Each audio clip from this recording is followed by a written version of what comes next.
They're lashing themselves to the mast. Dinesh D'Souza has called Shapiro Hurricane Ben. Christina Hoff Sommers tweeted this: Category 5 hurricane about to strike Berkeley. Evacuators seek shelter now.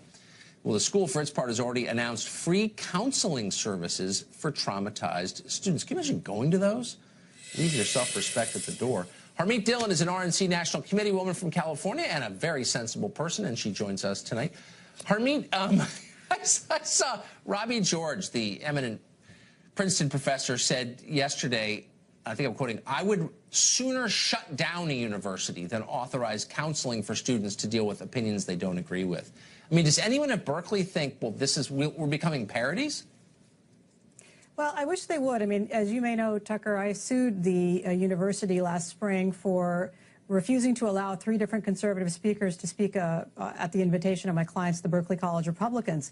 So, you know, even the dean of the Berkeley Law School came out last week and said that when Berkeley doesn't allow free access to its facilities, it's violating the First Amendment. So you would think that they would have learned now, having been sued, be a little bit more self-aware. But this has been a decades-long process of coddling these students and engaging in this leftist groupthink and orthodoxy. And so they just don't get how crazy it looks to the rest of the world.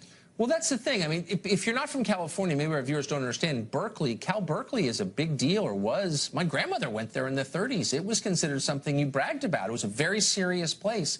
And I think on the science side, it still probably is.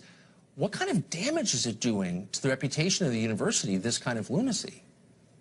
It's serious. I mean, there are, as you said, Tucker, multiple Nobel laureates from Berkeley. Berkeley is noted to be the birthplace of the free speech movement in the United States. And yet, you know, parents got to be looking at this. And the out-of-state tuition at Berkeley is $66,000.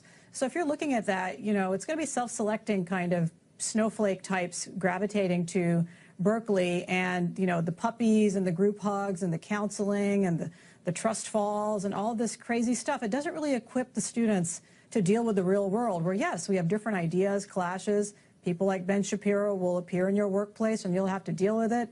They're not doing students any favors here. Ben Shapiro, I mean, Ben Shapiro is not an inherently scary guy, as far as I can tell.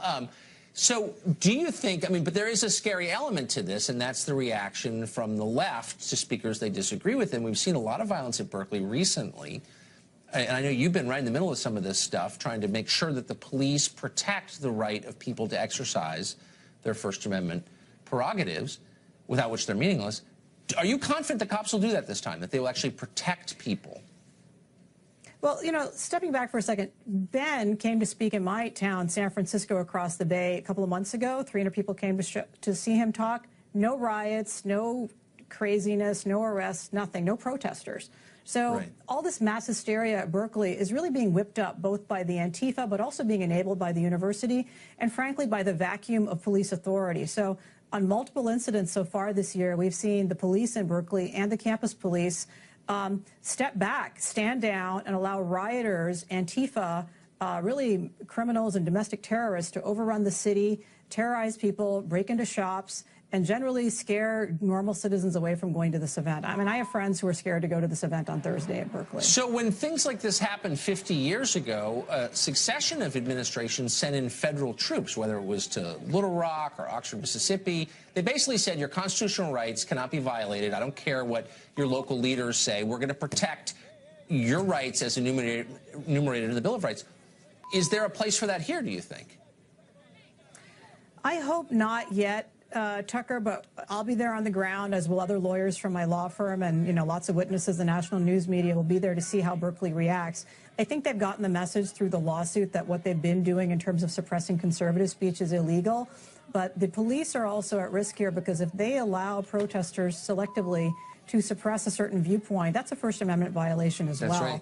And the university has cracked down on this event. So I'll give you an example. This is at Zellerbach Hall, the big hall that holds 2,000 people. Sonia Sotomayor was allowed to speak there with the full hall of 2,000 people. Bernie Sanders was allowed to speak there last year with a full hall of 2,000 people. Yet Ben Shapiro is such a threat to the you know, common good of UC Berkeley that they're only allowing the hall to be halfway filled. They're also shutting down half the campus around the auditorium, and they're offering this counseling. I mean, they're hyping it. Yeah. Well, I think we're having technical difficulties.